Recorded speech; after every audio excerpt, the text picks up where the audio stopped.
اسلامی نظام میں عدالت میں گواہ کی حیثیت سے بھی کوئی شخص پیش نہیں ہو سکتا جب تک کہ اس کی اسکریننگ نہ ہو جائے، اس کے اہل محلہ گواہی دے کہ ہاں یہ ایک نیک آدمی ہے، شریف انسان ہے، اور معلوم ہو کہ اس کے پاس جو دولت ہے وہ واقعتاً جائز ذرائع سے کمائی ہوئی ہے، تو یہ اسکریننگ جو ہے اس کا ایک نظام قائم کر دیا جائے گا، ایک محکمہ اس کے لیے باقاعدہ قائم ہو جائے گا۔ جب نظام ہوگا تو اس کے لیے آپ الیکشن کے لیے اتنا بڑا الیکشن کمیشن جو ہے اور اس کے اوپر جو ہے کروڑوں اربوں روپے خرچ ہوتے ہیں، تو اس کا ایک ایسا ادارہ بھی وہاں پر قائم ہو سکتا ہے۔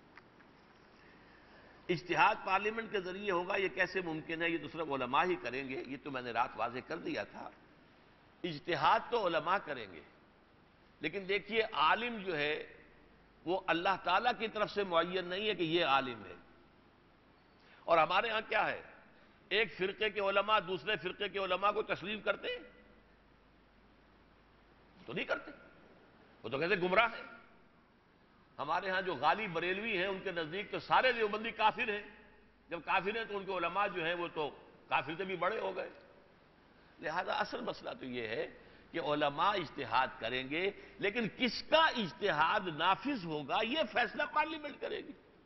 اب یہ اختیار کوئی بادشاہ تو ہے نہیں، اورنگزیب عالمگیر تو بیٹھے ہوئے نہیں ہے کہ انہوں نے جو ہے ایک کمیٹی بنا دی، اس کمیٹی نے جو فتاوی دیے مرتب کیے وہ فتاوی عالمگیری کہلائے، حالانکہ عالمگیر نہ عالم دین تھے، نہ مفتی تھے، نہ فقیہ تھے، کچھ بھی نہیں تھے، وہ فتوے ان کے مرتب کردہ نہیں تھے، لیکن نافذ کرنے کی طاقت تو ان کے پاس تھی نا، ان مولویوں کے پاس تو نہیں تھی جنہوں نے یہ فتوے دیے، وہ اختیار تو عالمگیر کے پاس تھا، اس لیے وہ فتاوی عالمگیری کہلاتے۔ اس معنی میں کہہ رہا ہوں کہ اجتہاد جو ہے وہ پارلیمنٹ کرے گی، یعنی کون سا اجتہاد نافذ العمل ہوگا اور کتاب قانون کا جز بن جائے گا، اس کا فیصلہ جو ہے وہ پارلیمنٹ کرے گا۔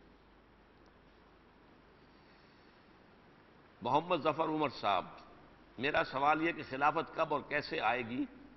پاکستان کو بنے ہوئے تقریباً 52 سال ہو گئے ہیں اور موجودہ حالات میں بھی شکل جو ہے یہ تو اصل میں پھر ایک پورا جو ہے مضمون ہوگا جو پوری تقریر کا ہے، اس وقت تو میں اس کے بارے میں نہیں جا سکتا، اور اب تھک بھی گیا ہوں، میری آواز بھی بیٹھ گئی ہے۔ آپ کے علم میں ہوگا میں 2 مہینے سے بیمار چل رہا ہوں، یہ تو تھوڑی سی مجھے سہولت حاصل ہوئی ہے تو میں آ گیا ہوں، ورنہ پچھلے مہینے میں نہیں آ سکا تھا، اتنی زیادہ خرابی تھی۔ تو بہرحال اس کو تو آپ جو ہے میری کتاب خطبات خلافت موجود ہے، اس کا مطالعہ کریں کہ خلافت جو ہے کیسے آئے گی۔ آئے گی ضرور، یہ میں نہیں کہہ سکتا کہ کب آئے گی۔ تھوڑے اور دے دیں۔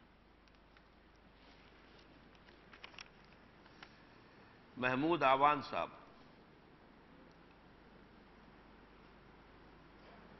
آپ نے فرمایا کہ سیاسی کشاکش سے کنارہ کشی کرتے ہوئے بالخصوص دینی جماعتوں کو اتحاد کرنا چاہیے۔ میں آپ کی حکمت عملی کو خراج تحسین پیش کرتا ہوں۔ میں آپ سے پوچھنا چاہتا ہوں کہ الیکشن سے بائیکاٹ کرنے سے وہ کون سا اہم منشور ہوگا جس سے دینی جماعتوں کا اتحاد پروان چڑھ سکے گا؟ بھلائی کی دعوت، نیکی کا شعرا اور برائی سے روکنا تمام مذہبی فرقوں کا دعویٰ ہے، اور اس کے برعکس مذہبی جماعتوں کا اختلاف بھی ہے۔ مذہبی جماعتوں نے اس کو عملاً اختیار نہیں کیا ہے، وہ اس کے لیے اگر ایک اتحاد بنا لیں اور پھر کہیں کہ بھائی یہ کام غلط ہے، یہ مت چھوڑ دو، اس کو ختم کرو، ورنہ ہم سڑکوں پر آتے ہیں، ہم جو ہے مظاہرہ کریں گے، گھیراؤ کریں گے، ہم ان بینکوں کا گھیراؤ کر لیں گے، پکیٹنگ کریں گے، نہ کسی کو داخل ہونے دیں گے نہ نکلنے دیں گے۔ اگر طاقت ہو جائے، منظم ہو، تو اگر یہ تمام دینی جو ہے جماعتیں جمع ہو جائیں تو ان کے پاس اتنی طاقت ہوگی کہ وہ یہ کام کر سکتے ہیں۔ یہ ہے جو میں پیش کر رہا ہوں۔ اللہ تعالیٰ آپ دعا کریں، اللہ تعالیٰ ان کو ہمت دے۔ خواجہ احد صاحب، The Muslim Ummah is being defamed, crushed all over the world. Do you see a similar fate of Indo-Pakistan Muslim as the Kafirs during Hazrat Nuh? Did matter exist before the Big Bang? No. Material, matter کا آغاز big bang سے ہوا ہے۔ اس سے پہلے میں نے عرض کیا ایک لطیف روشنی تھی، اس روشنی کو سورج کی روشنی پر قیاس نہ کیجیے، جس سے کہ فرشتے بنے ہیں اور جس سے کہ ارواح انسانیہ بنی ہیں، وہ تھی، لیکن وہ میٹر نہیں تھا، اور اسی لیے میٹر کی جو تخلیق ہے اس میں ٹائم لگتا ہے۔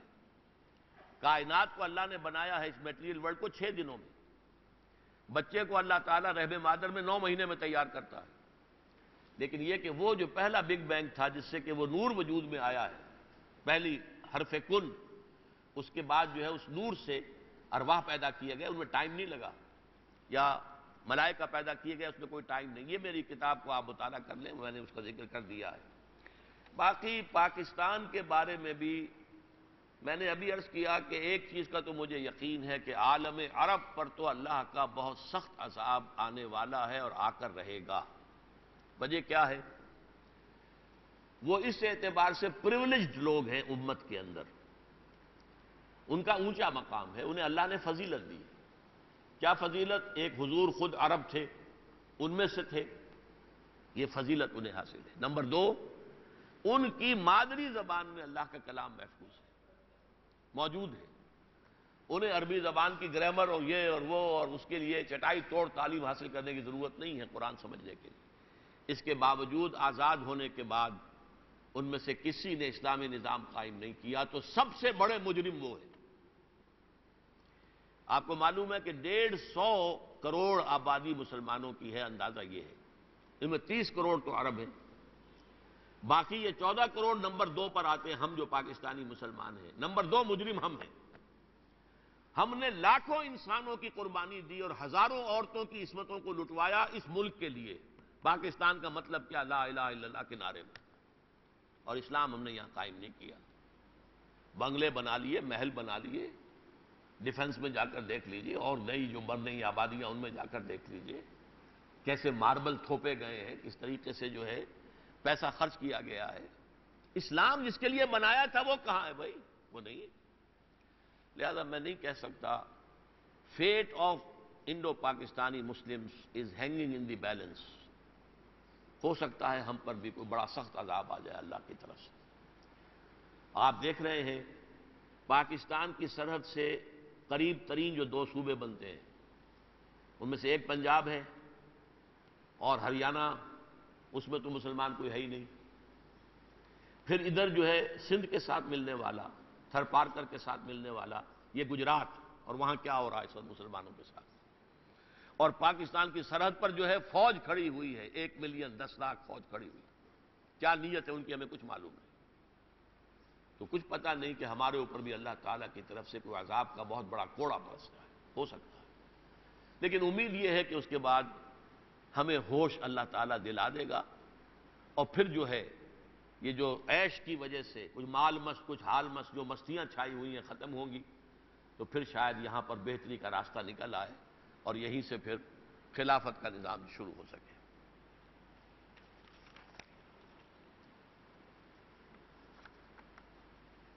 محمد شاہ صاحب ہیں غالباً۔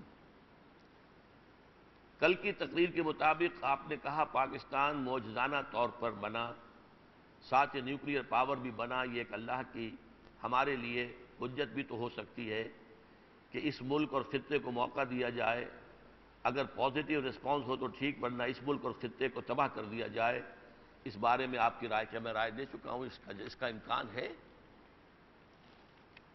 ہینگنگ ان دی بیلنس میں نے الفاظ استعمال کیے۔ شکیل احمد صاحب، قرآن ایمان لانے میں کتنا اور ایمان بنانے میں کتنا کردار، یا پکانے میں یا اپنانے میں کیا کردار ادا کرتا ہے؟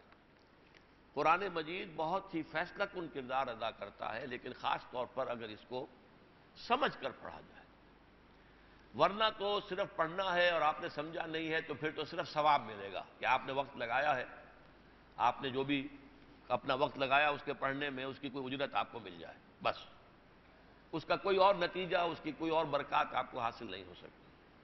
اتنی سی عربی سیکھ لیں ضرور کہ قرآن مجید کو براہ راست پڑھیں اور آپ کسی ترجمے کے محتاج نہ ہو، کسی انٹرپریٹیشن دیکھنے کی ضرورت محسوس نہ ہو، قرآن براہ راست جو ہے وہ آپ کے ذہن پر نازل ہو جائے، تو انشاءاللہ العزیز یہ قرآن ایمان دل کے اندر پیدا کرے گا، اور اگر پہلے سے ایمان ہے اسے مضبوط کرے گا، پروان چڑھائے گا۔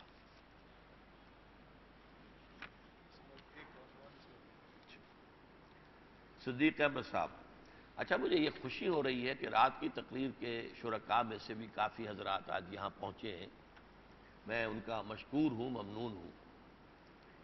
آپ نے کل کی تقریر میں فرمایا کہ آپ چاہتے ہیں کہ تمام دینی جماعتیں متحد ہو کر دین کا کام یعنی فروغ دین کے لیے کام کریں اور سیاست سے الگ رہیں، کیونکہ اب تک دینی جماعتیں 3-4 سیٹیں حاصل کی ہیں، تو کیا اس وقت صرف کیا جائے؟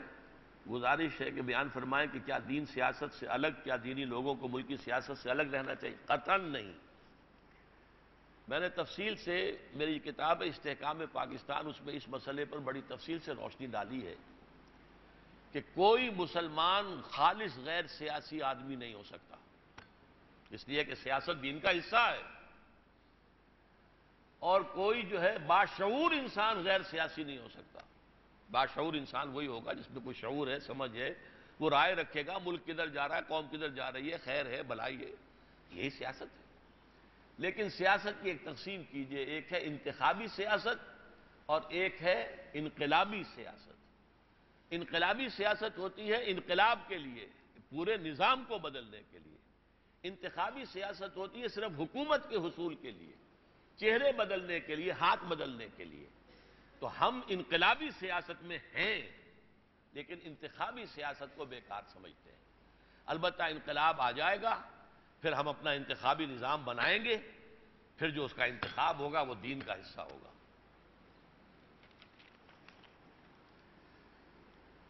نوید السادات، آپ نے کل کے پروگرام میں مولانا الیاس صاحب کا ذکر اور ان کی فکر، اس کے نتیجے پوری دنیا میں کام جاری ہے کیا۔ آپ ابھی تک فی زمانہ تبلیغی جماعت کے کسی بھی ایک اعلیٰ رفیق سے ملے ہیں، اور آپ کی اس جماعت کے بارے میں قرآن و سنت کے حوالے سے حوالہ جات اور رائے کیا ہے؟ اصل میں اس سے گریز کیا کرتا ہوں عام طور پر اس جماعتوں کے اوپر کوئی تنقید یا اختلاف۔ ایک بطور واقعہ آپ کو بتا رہا ہوں کہ میں جب جماعت اسلامی سے علیحدہ ہوا تھا سن 57 میں، تو سن 57 اور 58 جو ہے میں نے تبلیغی جماعت کے ساتھ ہی گزارے، اور شب جمعہ جو ہے جمعرات کی شام کو جا کر مغرب کے وقت سے اور پھر فجر کے بعد تک جو ہے مسجد کے اندر ان کے ساتھ قیام کیا، سہ روزے متعدد لگائے، چلے کی نوبت نہیں آئی تھی۔ لیکن پھر میں نے قریب سے دیکھ کر اور ان کے بہت بڑی شخصیتوں سے، مفتی زین العابدین صاحب جو ہیں فیصل آباد والے، ان سے گفتگو بڑی مفصل ہوئی تھی میری۔ کوئٹے میں ایک اجتماع بہت بڑا تھا، اس میں گیا تھا، تو میں اس نتیجے پر پہنچا کہ تبلیغی جماعت انفرادی اصلاح اور عبادات کا شغف اور سنتوں کا اختیار کرنا اس کے اعتبار سے بہت مفید ہے، بہت مؤثر ہے، لیکن اجتماعی نظام کا تصور ہی کوئی ان کے سامنے موجود نہیں۔ سیاسی معاشی نظام بدلنا اور معاشرتی نظام بدلنا۔ نمبر 2 یہ کہ وہ نیکی کی تلقین تو کرتے ہیں، بدی پر گرفت نہیں کرتے، پکڑتے نہیں ہیں۔ امر بالمعروف تو ہے، نہی عن المنکر نہیں ہے۔ اس گاڑی کے 2 پہیے ہیں قرآن حدیث کی روح سے، امر بالمعروف نہی عن المنکر، ساتھ ساتھ آتے ہیں، یہ کبھی علیحدہ نہیں آتے۔ اب علیحدہ نہی عن المنکر تو آیا ہے، امر بالمعروف علیحدہ نہیں آیا، لیکن یہ کہ یہاں پر امر بالمعروف کہہ لیجئے، تلقین ہے، نصیحت ہے خیر کی، لیکن برائی کے اوپر تنقید نہیں ہے۔ اس لیے یہ کہ انہوں نے اپنی دعوت کا اصل مرکز و محور جو ہے وہ اپنی کچھ باتیں، 6 نکات، کچھ بزرگوں سے سنی ہوئی باتیں، کچھ ضعیف احادیث، ضعیف بھی اور قوی بھی، قرآن مجید کو اس کا مرکز و محور نہیں بنایا کہ لوگوں کو آمادہ کریں کہ بھائی قرآن پڑھو، سمجھو، عربی سیکھو۔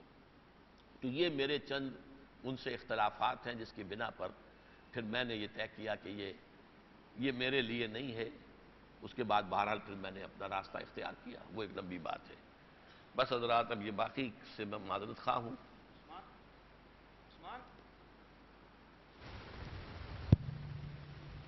بس جی، الحمدللہ اسی پر آج کی